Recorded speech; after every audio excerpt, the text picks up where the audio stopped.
Hello ladies and gentlemen, welcome back to Uncle Matt's Cookery Lessons. There's a recipe for boulangère potatoes. It's kind of like the healthy version of dauphenois. I'm going to show you how to make them now.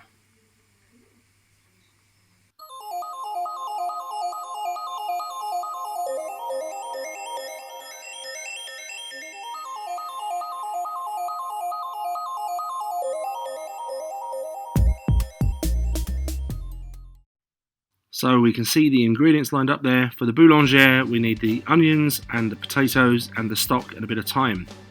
The other ingredients there, basically, I'm going to slow roast a bit of pork belly on top of this, which is going to be very nice. Peeling the onions and then slicing them.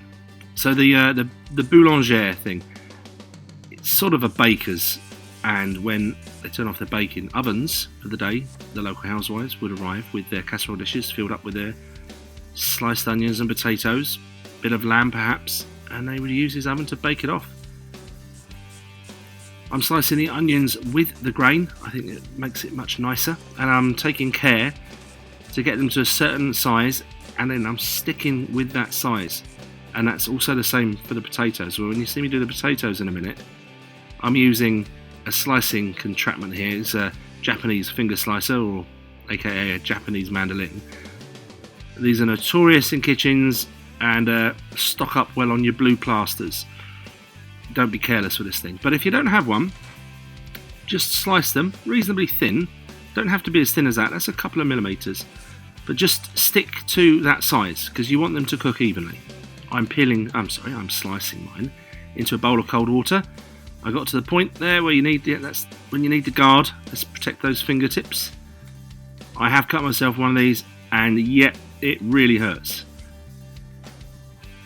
There we go, using that guard again, and that's all the potatoes and all the onions sliced. This is actually a very simple dish, so you can get this ready and then you can go off and do something very nice for a few hours and come back and you've got a lovely dinner ready to go. Picking the thyme, this is optional.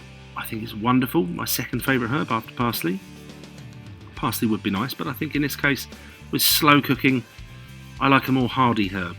Rosemary would also be very nice if you slice it up really, really small. A little bit of fat in the bottom of the dish, not essential. I don't think this would burn, but I thought I won't take any chances. So now we're going to start building. You don't have to have a pot like mine. This is it's called a Dutch oven, or those Le Creuset type pots, casserole pots. Any sort of oven dish will be fine. Obviously, you're going to have a different size. It will be wider, but not as tall. And arrange your potatoes evenly. You don't have to make as much fuss and make them look as pretty as that, because this is at the bottom after all. But even is the key. So we've got onions, thyme, potatoes, and seasoning, and then repeat. And just keep going.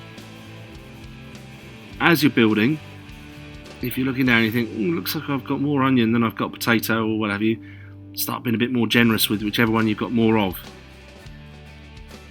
The recipe that you saw at the beginning is a guide.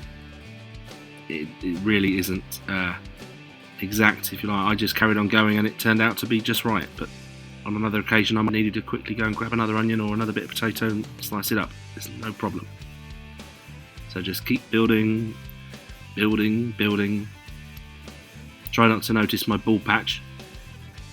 And here we are, right at the end. And I'm thinking to myself, I got all my nice bits of potato at the bottom, and I got all the little bits at the top. I should have thought about that. And then the final bit of seasoning. And now we're just waiting for the stock. Now this is, as I say, homemade chicken stock that was frozen, and I defrosted it. You can see the little jellified bits at the bottom.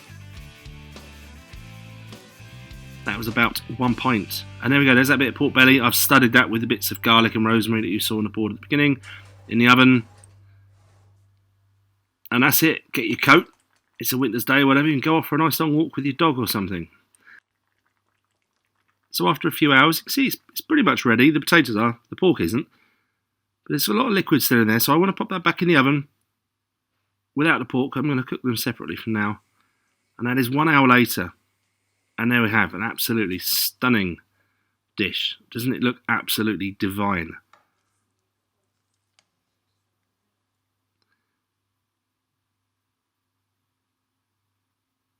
Oh yes, gratuitous slow motion shot. It just looks absolutely lovely. And that is it really. I just served that with some vegetables, what I did make as well. There it is. Bit of green beans and some roasted root vegetables, and there's that lovely bit of pork belly and crunchy as hell, crackling. And thank you very much for watching this episode of Uncle Matt's Cookery Lessons. Hope you liked it. If you give this a go, it's also really lovely with a bit of lamb shoulder on top. In fact, maybe better than the pork. Anyway, that's it for this video. It's over. See you soon. Bye.